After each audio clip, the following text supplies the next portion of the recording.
Hello and welcome back to Football Scrutiny. Today we're going to be previewing the game between Red Bull Salzburg and Liverpool, the final game in the group stage of the Champions League. So let's get into it.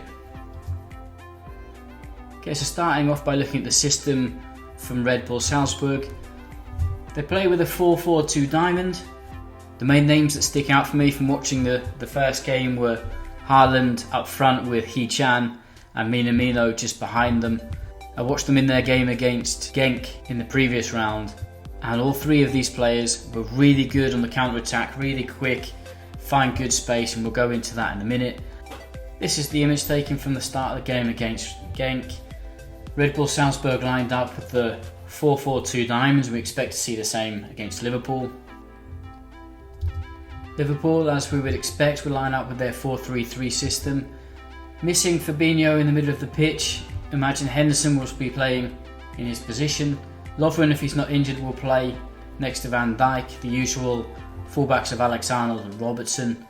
And then up front we imagine Salah, Firmino and Sadio Mane, and next to Henderson, Keita and Wijnaldum.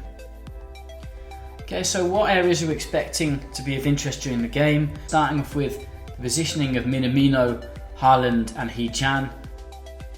The key will be where Minamino lines up with Henderson. Will he try and play just behind him? Will he play in front of him? Will he play to the sides of him? I would expect he's going to try and get in behind him to try and cause him to come back closer towards the centre backs and allow the other three midfielders to have more of a free role. Have a look also at the movement from Haaland and Hee-chan, trying to play in between the centre back and full back on each side. They played like this against Genk, and I imagine they'll try and do the same against Liverpool and try and counter-attack in these areas in behind the fullbacks.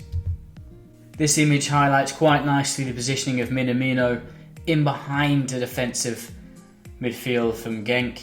Hee-chan playing in between the centre-back and the right-back, and on this occasion it was Daka, it wasn't Haaland, who was playing on the opposite side, finding that space in between the other side of the centre-back and full-back. And then when these balls are coming through, Minamino arriving late into the box, often unmarked, especially when they're playing it to 4-4-2. I don't expect Liverpool to have the same problem, as I imagine that whoever's playing in that defensive midfield role will be a bit closer than the Genk midfield. Very similar example later on in the game, the centre-back's lifting his head up to play a ball over the top. Minamino picking up that position behind the midfield from Genk. And when that ball does come over, we can see the positioning of the two centre forwards in between the centre back and fullbacks again, with Minamino picking up that space behind. And Minamino put a beautiful ball across the edge of the box, which they just failed to score from. This is the key thing for Liverpool. After watching the game against Genk, the switching of the play was what Genk needed to do, and able to try and break down that 4-4-2 diamond midfield. As we can see with the 4-4-2 diamond midfield, when the ball is on one side, there's lots of space on the other side to switch it out, and I expect to see this pass from fullback to fullback from Liverpool quite frequently to try and break them down. With the 4-4-2 diamond, switching the play is often the way to break them down. Here, Genk switch the play across the side of the pitch, and we can see there the four midfielders from Salzburg and the two centre forwards really far over onto the right hand side of the pitch.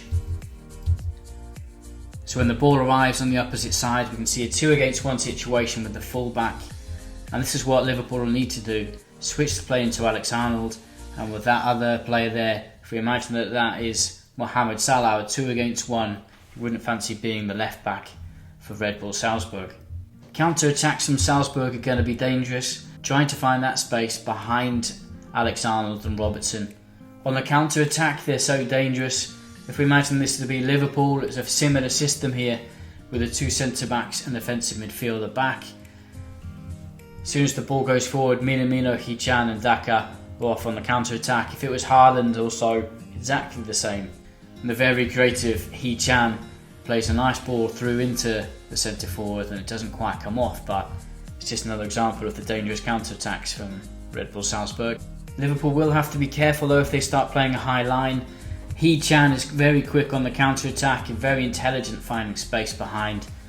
Here's just an example against Genk where he's found himself one-on-one with the goalkeeper. And then when Haaland's on the pitch, he's big, he's strong, he's quick, tries to get in behind the defence. On this occasion they're trying to find that space in behind the defence. They're both quick, Chan and Haaland, they're both strong and they're both able to score lots of goals. Liverpool have to be careful from trying to play the offside trap. And from this position here, Haaland gave him the ball and Chan scored to make it 3-0 to Salzburg away from home, which is never easy. Haaland's so dangerous trying to find passes in behind the defence. He's big and he's strong and he can fight off the defenders, and here he makes it 4-0, however the goal was ruled out for offside. He's also dangerous attacking the near post. Here Chan plays the ball into him and he just misses out, making it 4-0. He's not lazy either. Here he wins the ball back and starts off a counter-attack. He doesn't stop though, he continues his run and ends up putting the ball in the back of the net. Having run a good 60 metres after winning the ball back, he ends up finishing to make it 4-1 to Salzburg. Thoughts on the game are that there's going to be plenty of goals in this game. It'll be an open game. There'll be plenty of counter-attacking football on show. This is definitely one to watch for the final week of the group stage matches. We're certainly looking forward to it. I hope you enjoyed this analysis. Please subscribe. Please turn on those notifications to make sure you don't miss a thing here on Football Scrutiny. Thanks for watching. If you like this video guys, please subscribe. Please turn on those post notifications and follow us here at Football Scrutiny. Until next time, goodbye.